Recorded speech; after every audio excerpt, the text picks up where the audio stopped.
Karena sebagai Gimana anak nih? muda tuh kan pasti rasa penasarannya tuh tinggi banget Pastor. Jadi kayak Wow. pengen nyoba ini itu kan Iya. mumpung masih muda nih kan. Mumpung masih muda pengen nyoba ini itu, misalnya kayak mabok dikit, tipsi-tipsi Oh, kan. asik. Nge-fly. Sekali-sekali nggak apa-apa nggak sih Pastor?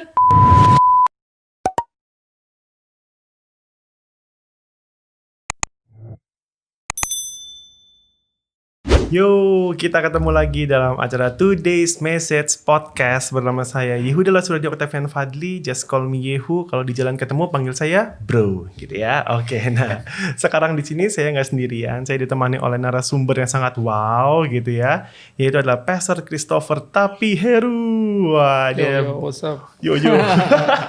WhatsApp line apalagi dari semuanya. Sebutin. Oke, nah di sini aku juga nggak sendirian. Di sini ada ditemani oleh satu anak muda yang sangat membara melayani Tuhan. Asik. Nama Janet Mulyani. Halo, Halo. Janet. Annyeonghaseyo. Oke, so di sore hari ini, Pastor, kita mau bahas soal masalah YOLO gitu ya, you only live once gitu. Jadi yang apa namanya ini anak-anak muda yang tergolong dalam army-nya BTS gitu ya. Army. Ya, YOLO ya, gitu kan pasti udah tahu lah gitu kan. Gitu kan. Nah, ini udah kayak maksudnya YOLO itu kata-katanya itu sangat amat apa ya, sudah familiar banget tuh. Jadi Ya. kayak sekarang anak muda dengar kata YOLO sama dengar kata kerupuk itu sama ngerti gitu tuh gitu kan ya. nangkap pasti. Langsung nangkep gitu kan. Ini apa langsung tahu gitu kan.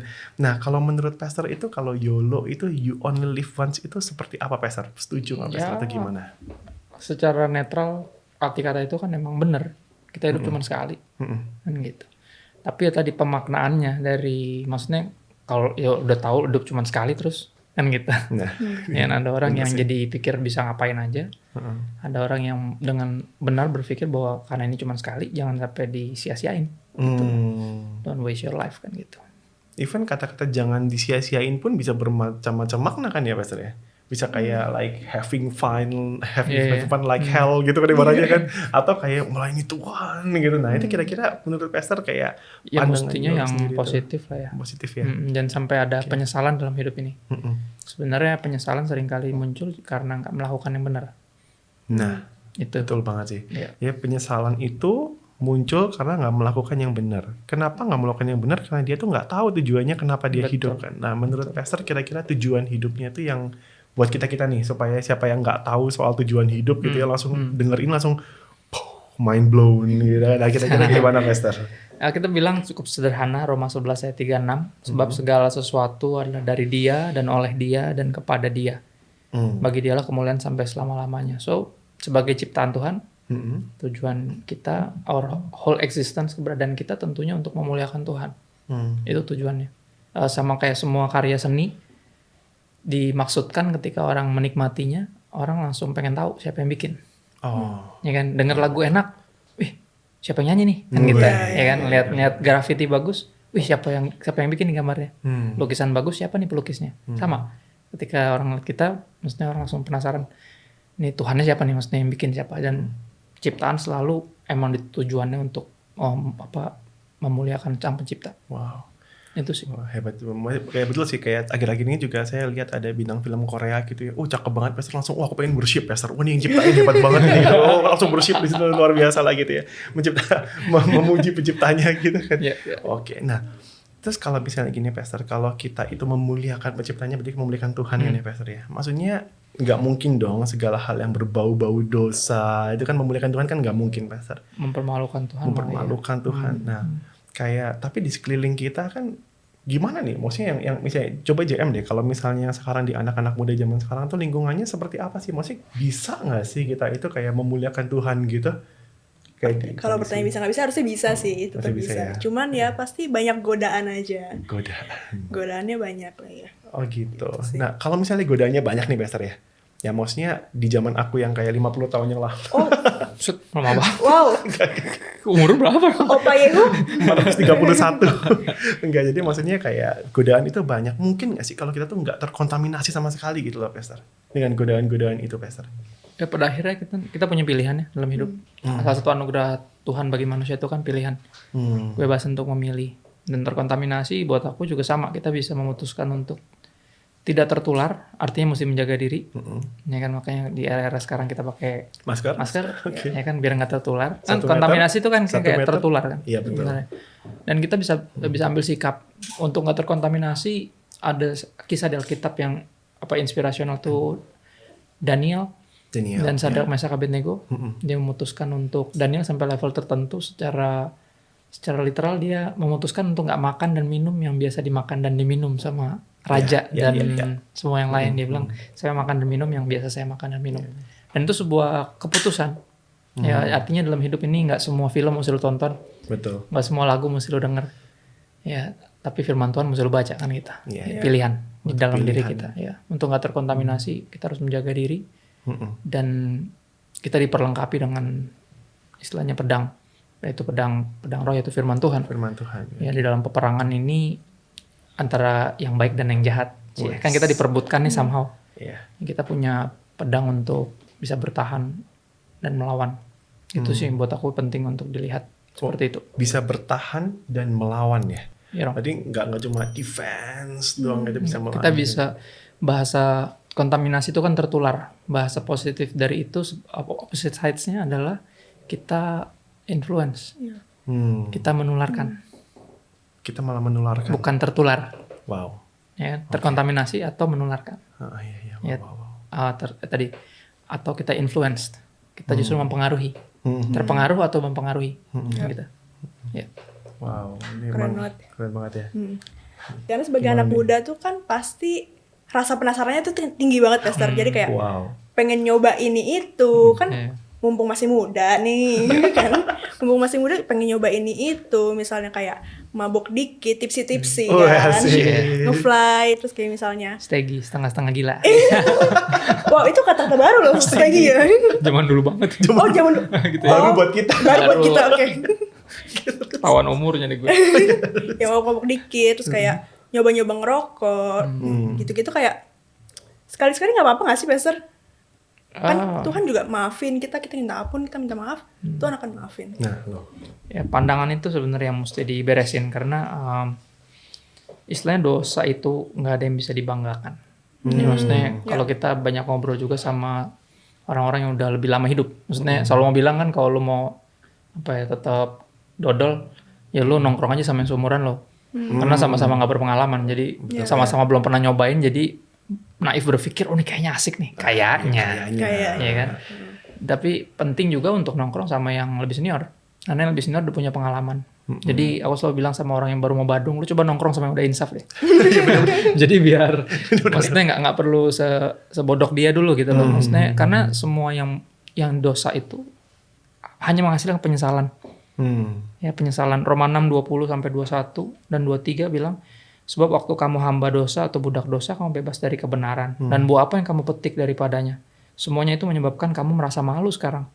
Karena kesudahan semuanya ialah kematian. So, semua yang berbau dosa itu hanya menghasilkan penyesalan. Sekeren apapun dosanya.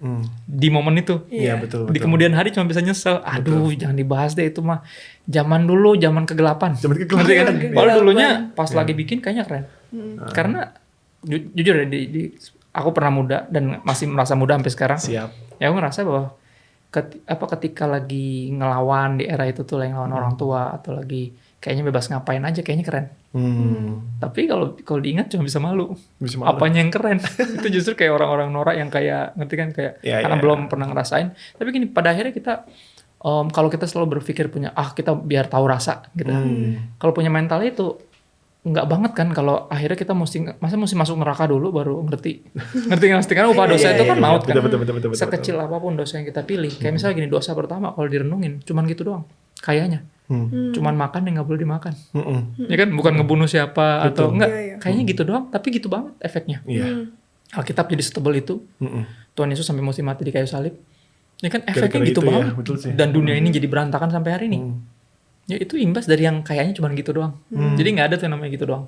Ya nggak ada dosa yang cuma gitu doang, dan sama juga nggak ada ketaatan yang tidak mempermuliakan Tuhan. Ketaatan walaupun yang kayaknya gitu doang, tapi itu Tuhan tuh merayakan itu karena akhirnya kita memakai kebebasan memilih yang Tuhan kasih tadi dengan benar. Wow. Gitu sih. Berarti kayak tadi kata-katanya bagus nih, boleh di quotes gitu ya. Jadi Maksudnya tidak ada dosa yang membanggakan dan tidak ada ketaatan yang perlu disesali. Wow, itu luar biasa banget. Jadi kayak tadi ada satu hal nih Pastor, maksudnya kayak tadi kalau misalnya pengen coba-coba gitu kan, maksudnya cobalah bergaul sama yang udah insaf gitu kan. Jangan bergaul sama yang sepantaran doang gitu. Jadi sebenarnya kayak pergaulan itu menularkan sesuatu kan ya Pastor ya? Tentu yang sehat ya. Yang pergaulan yang sehat. Makanya aku tetap setuju, maksudnya gereja itu harus artinya terdiri dari keluarga. Jadi jangan cuma seumuran doang gitu.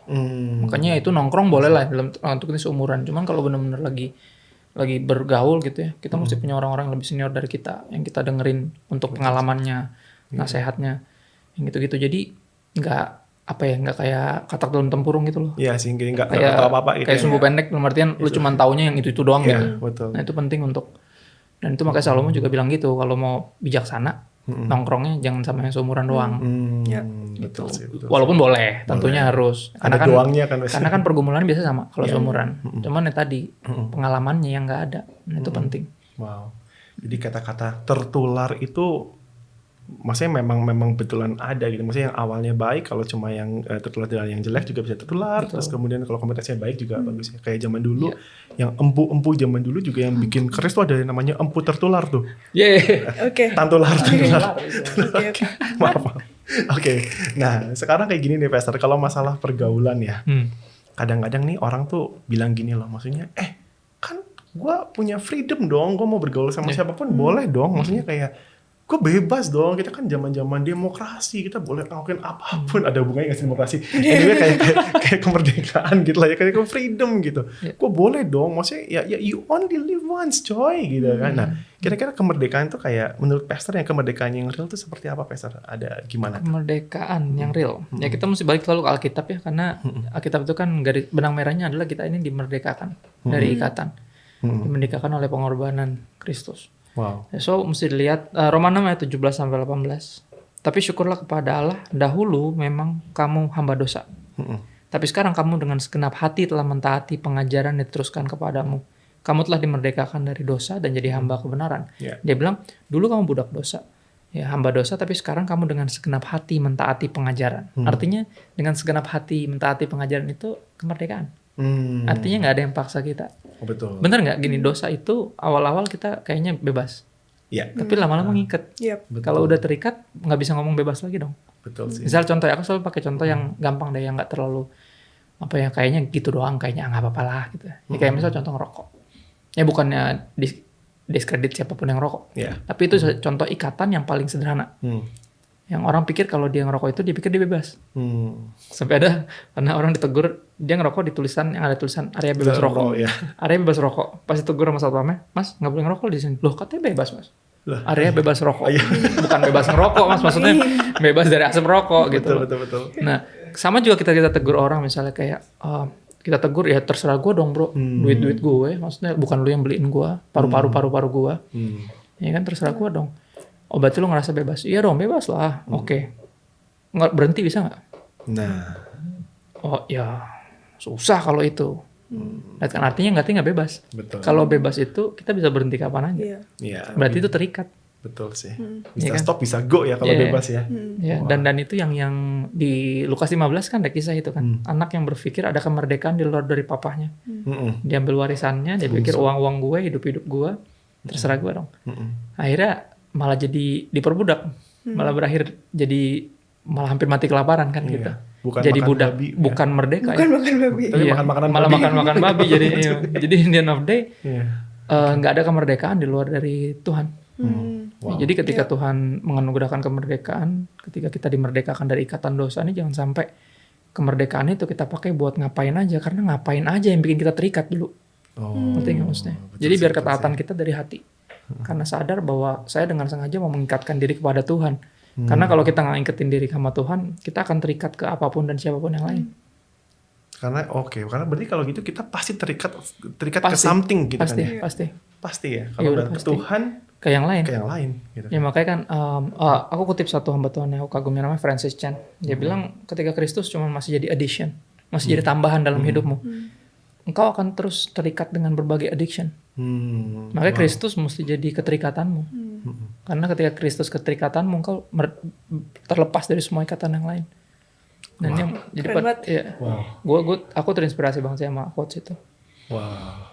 Dan itu juga penting karena gini, ada kisah di Alkitab juga yang ada orang kerasukan setan, terus diusir setannya kan, terus kosong tuh jadi dianya karena setannya nggak ada, dianya nggak diisi langsung dengan firman Tuhan dengan apa, setannya ajak 7 lagi, terus masuk lagi jadinya karena kosong, masuk jadi dia lebih jahat daripada sebelumnya. Dan itu penting sih, jadi ketika kita dimerdekakan putuskan untuk mengikatkan diri sama Tuhan. Ya. Untuk pakai pilihan kali ini milih yang benar, karena udah pernah milih yang salah gitu. Iya. Dan akhirnya berakhir di dalam diperbudak. Okay. Jadi kalau udah pernah tahu rasanya gitu ya, tapi kadang tadi sebagai anak muda kan belum tahu rasa tuh. Belum tahu. Karena makanya masih penasaran. Pengen coba gitu kan. Itu sih problemnya biasanya. Berarti yang Paulus betul banget Pastor. Maksudnya yang kayak dulu aku tuh adalah hamba dosa, dulu kamu adalah hamba dosa, tapi sekarang kamu adalah hamba kebenaran. Tetap hamba ya? Oh ya. Tetap sama-sama tetap hamba gitu kan. Bukan kamu jadi Tuhan atas diri kamu, nggak kayak gitu kan ya berarti kan ya. Yeah. Karena seringkali masalah kita juga terletak di situ. Kita pengen jadi Tuhan atas diri kita sendiri. Pengen jadi Tuhan atas dosa diri manusia sendiri. pertama tuh itu sebenarnya. Dosa yang sama seperti iblis. Iya. Ya kan iblis kan gitu digambarin kan katanya lu worship leader di sorga. Ya kan? Salah satu malaikat yang paling gimana lah di sorga. Terus dia ketika pimpin pujian, dia somehow berpikir kok Tuhan doang yang dipuji, kenapa gue juga nggak dipuji? Cuma dapat PK ya. Istilahnya kayak gitulah ya, dia nggak senang, dia pengen jadi Tuhan. Okay. Dan sama dia bawa manusia untuk punya mimpi yang sama kayak dia, mau jadi Tuhan. Makanya dia bilang kalau lu makan buah ini, lu jadi kayak dia, makanya dia nggak mau lu makan. Betul. Maksudnya jadi kayak dia tuh artinya lu jadi Tuhan atas diri lu sendiri. Jadi manusia punya kecenderungan sama. Makanya sampai ada paham orang yang benar-benar nggak peduli sama Tuhan. Karena kalau lu nggak punya agama, lu nggak punya peraturan. Ngerti nggak maksudnya? Iya, jadi bukan masalah yang lain. Lu cuma nggak suka diatur. Lu pengen bebas, terserah lo. Gitu. Padahal kalau nggak mengikatkan diri sama Tuhan, terikat sama yang lain. Padahal banyak peraturan yang lain. In the end of the day, kalau kita lepas pun dari peraturan agama, kita nggak dengerin firman Tuhan. Ada undang-undang dasar, ada peraturan masalah yang pidana dan segala macam. Ada undang-undang tuh ada di mana-mana. Ada tata krama, ada sopan santun, ada tata tertib. Di mana pasti ya? akan. Bener sih, gak bisa lepas juga ini. Iya, oke. Wah, that's very very strong ya. Bener kayak sekarang jelas gitu lah, maksudnya kayak memang betul kita hidup satu kali aja, tapi kita mau pakai untuk apa, gitu kan? Untuk apa Jem? Untuk memuliakan Tuhan dong pasti. Kan udah tobat. Gitu. Iya dong, menyimak dong. Menyimak ya. Nah, berarti kan kita punya pilihan nih tadi, Pastor. Mau mengikatkan diri sama Tuhan atau enggak gitu ya. Nah, sekarang gimana ya? Maksudnya karena kita punya pilihan untuk yang misalnya yang anak-anak muda yang zaman sekarang gitu ya. Gimana sih supaya anak-anak muda sekarang itu benar-benar lebih memilih ke Tuhan nih?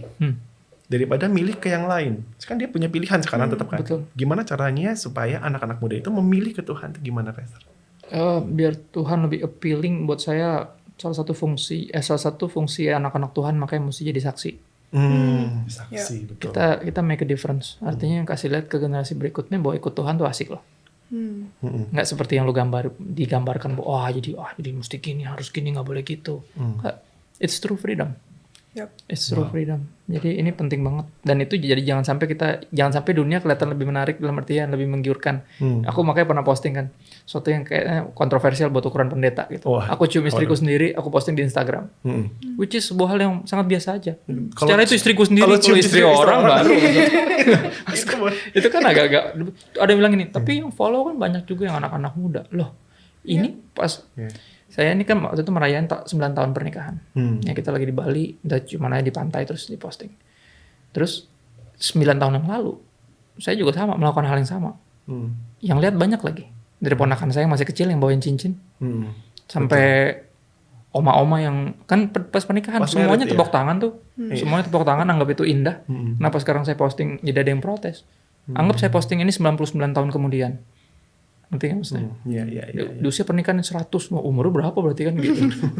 Anggap deh, pasti orang kan kagum, gila ya sampai udah senior, udah tua gitu masih sayang-sayangan. Itu kan jadi satu kesaksian yang baik. Makanya saya akan merayakan tiap detik dari keputusan untuk menikah kudus. Ngerti nggak? Karena untuk nunjukin sinyal bahwa ikut Tuhan tuh menyenangkan. Ikut Tuhan tuh keren. Gitu. Kekudusan tuh keren. Dan itu yang seringkali somehow karena kita simpan sendiri, jadinya dunia yang lebih punya banyak platform untuk menunjukkan kayaknya ini lebih keren, ini lebih enak. Itu buat saya false advertising.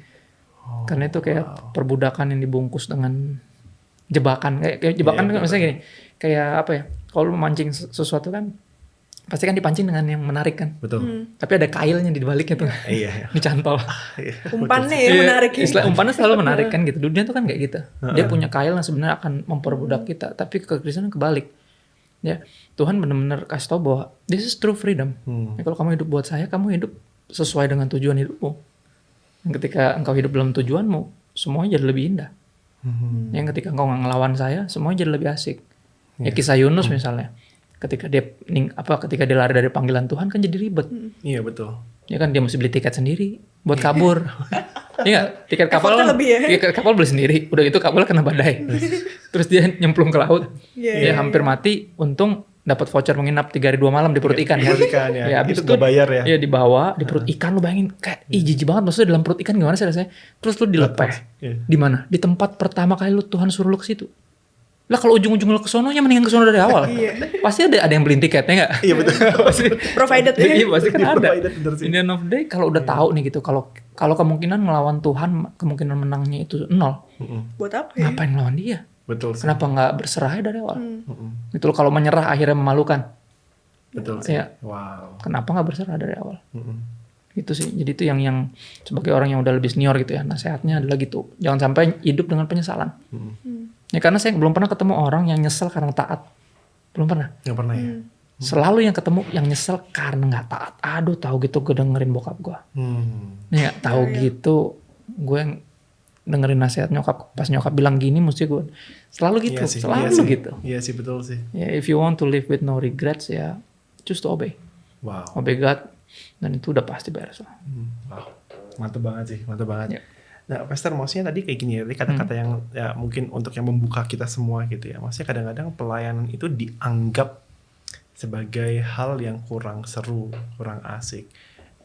Jem, nonton yuk besok yuk. Gak bisa. Ada pelayanan Starji. Latihan ibadah, Bom. Banyak tuh rundownnya. Ini podcast sama curhat. Kan dulu begitu kan. Kan dulu begitu ya. Oke. Dulu. Nah, itu kira-kira gimana sih Pastor untuk sebagai anak-anak muda yang sekarang mau melayani Tuhan ya? Terus kayak mungkin yang pertama nih, gimana caranya supaya anak-anak muda ini yang sudah melayani Tuhan itu bisa kayak asik aja gitu loh melayani Tuhan gitu loh, nggak yang kayak terikat, Terbebani. aku terbebani gitu kan, masih kayak ya ini bukan beban saya, kan jadi beban lagi dia. Padahal kan ini kan suatu hal yang asik gitu. Yang kedua kayak orang-orang yang lain itu yang maksudnya belum melayani Tuhan itu benar-benar bisa memandang kalau sebenarnya melayani Tuhan itu bukan suatu beban yang harusnya tidak melayani Tuhan itu bukan sebuah beban yang berat gitu loh, tapi suatu hal yang asik, suatu hal yang keren, suatu hal yang cool buat anak-anak muda gitu. Nah kira-kira gimana Pak? Ya, buat aku prinsipnya sederhana ya. Kenal, sayang, percaya, baru devoted. Jadi ada step. Tak kenal maka tak sayang sulit untuk percaya. Nggak percaya, lu nggak akan mau mengabdi. Pengabdian itu bagi yang jatuh cinta, itu nggak pernah jadi beban. Wow. Ya, masalahnya most of us kita nggak sayang sama Tuhan, itu aja. Jadi beban ya? Ya bener nggak? Orang kalau lagi gini, sorry ya, aku pakai contoh yang negatif. Orang kalau lagi bucin, dia kan melakukan hal yang buat orang lain tuh bodoh. Iya, betul. Tapi karena dia bucin banget sama pasangannya, ngerti nggak? Dan buat saya sama, kalau lu udah hamba Tuhan, ya kalau lu benar-benar mencintai Tuhan dengan segenap keberadaan lo, orang lain akan lihat lu lebay dan kayaknya susah, tapi lu nya nggak pernah, lu bersyukur lu dengan ucapan syukur. Aku yakin cinta itu mengubah kewajiban jadi kerinduan. Mengubah kewajiban jadi kerinduan. Tadinya harus, jadi pengen. Wah. Dan kalau udah pengen, orang akan bingung, kok lu kayak seneng banget sih pelayanan sampai lu bisa bela-belain nggak nonton, nggak nongkrong cuma buat pelayanan. Karena kalau lu nggak jatuh cinta, lu susah. Ngerti kan? Lu mesti ngalamin yang gua rasain. Ya gitu. Orang pasti ngomong gitu. Emang yang rasain apa? I'm in love with God. Dia tuh terlalu baik. Apalagi setelah menyadari pengorbanan Kristus mati buat saya dan juga buat kamu. Bisa emang lu nyembah gini, maksudnya lu bisa biasa aja emang sama orang yang segitunya sama lo. Orangnya gitu-gitu banget, lu nya gitu-gitu doang, emang bisa. Asik gitu. Ngerti gak maksudnya? Bener ya? Emang bisa. Maksudnya sama orang gitu-gitu banget sama kitanya gitu-gitu doang kan gak bisa. Gak bisa sih. Nah sama. Ya makanya penting untuk mengenal Tuhan sejak masa muda. Kita tahu seberapa dia sayang sama kita, seberapa dia menginginkan yang terbaik, seberapa dia udah memberikan yang terbaik. Dan akhirnya kita jadi bisa ngerespon dengan benar. Dan respon itu yang disebut pelayanan. Betul. Dengan apa kan ku balas segala kebaikanmu. Dan penting untuk menyadari kebaikan Tuhan. Dari sana baru. Jadi akhirnya gini, misal orang bilang, kok kedengarannya kurang asik ya pelayanan, kayak follow Instagram gue dah. Ngerti gak maksudnya? Lu Instagram gue gak pernah dipaksa untuk jadi pendeta. Dari awal, ini panggilan Tuhan, gue gak pernah bercita-cita jadi pendeta. Ya gue gak pernah apply kepikiran jadi full time minister. Tapi lu liat Instagram gue, gak ada satupun yang ada kewajiban di jam segini mesti posting. Iya betul. Segini mesti bikin quotes. Gak pernah tuh. Gue jalaninnya gini aja udah. Dan I'm having the best time of my life. Wow. What do you mean pelayanan kurang asik? Ngerti gak maksudnya? Iya betul. Tergantung tadi mindsetnya penting banget. Dan paradigma mesti diubah sama pembaruan budi oleh firman Tuhan kan. Supaya tahu mana kehendak Allah yang baik, berkenan dan sempurna. Seringkali apa? Kita bukan gak tahu. Gak peduli. Gak mau tahu. Itu yang problem makanya. Iya, Jadi betul. buat saya salah satu tugas hamba Tuhan dan anak-anak Tuhan pada umumnya adalah tadi make a difference sehingga orang mulai peduli. Karena if they like what they see, they will hear what you say. Kalau kalau nggak berbeda, mereka nggak akan tertarik. Tapi kalau beda kayak, lu kenapa ya? Maksudnya, gue lu pernah pelayanan tapi kok gue lu kayak ribet gitu, jadi diribetin gitu, dikasih tanggung jawab tambahan gitu. Kalau lu melakukan dan senang hati, malah jadi kayak fun. Ya karena I'm in love and I'm grateful. Wow. Ya buat orang yang grateful, apapun yang dia lakukan itu sebagai ucapan syukurnya. Dan itu nggak akan menyebalkan. Nggak akan jadi kayak, aduh saya terbeban, atau aduh sorry gue belum terbeban. Apa sih arti terbeban? Maksudnya, kayaknya gimana gitu kata-kata itu mungkin bisa diganti kali ya. Apalah gitu digantinya dengan terbeban gitu. Saya belum jatuh cinta sama Tuhan gitu. Mungkin lebih jujur ya. Lebih jujur kan itu. Oke. Jadi kayak wow banget. Memang kita tuh hidup cuma sekali gitu ya, dan apa namanya, kita punya pilihan untuk terikat kepada siapapun, karena kita pasti terikat gitu ya. Kalau nggak terikat kepada Tuhan, terikat sama yang lain gitu kan pasti kan. Dan maksudnya dengan mengikatkan diri sama Tuhan itu, melayani Tuhan itu bukan suatu hal yang kayak beban kalau kita jatuh cinta sama Tuhan. Ya kan, jadi yang dulunya mungkin wajib jadi sekarang pengen gitu kan. When we're in love, kita akan melihat semuanya dengan cara yang berbeda, dengan pandangan yang berbeda. Oke, tadi di awal podcast dimulai dengan lagu Yolo Yolo Yolo ya gitu. Di akhir podcast di akhir podcast nih, dengan apakah ku balas? Oke, luar biasa. Oke, semoga semua paradigma yang kurang tepat di sini semua akan diluruskan dengan dengerin podcast ini. Pastor, thank you banget loh Pastor buat waktunya gitu ya. Sangat-sangat memberkati banget kita gitu ya. Sangat kan ya, JM juga ini pasti ya. Oke. So nanti apa namanya di yang podcast berikutnya akan ada yang seru-seru lagi nih JM. Gitu kan ya. Seru-seru lagi seru dong banget pasti gitu kan. Nah, nanti tinggal diikutin aja nanti pengumumannya di IG gitu. Thank you banget Pastor ya. God bless you Pastor. Thank you, Pastor. Thank you.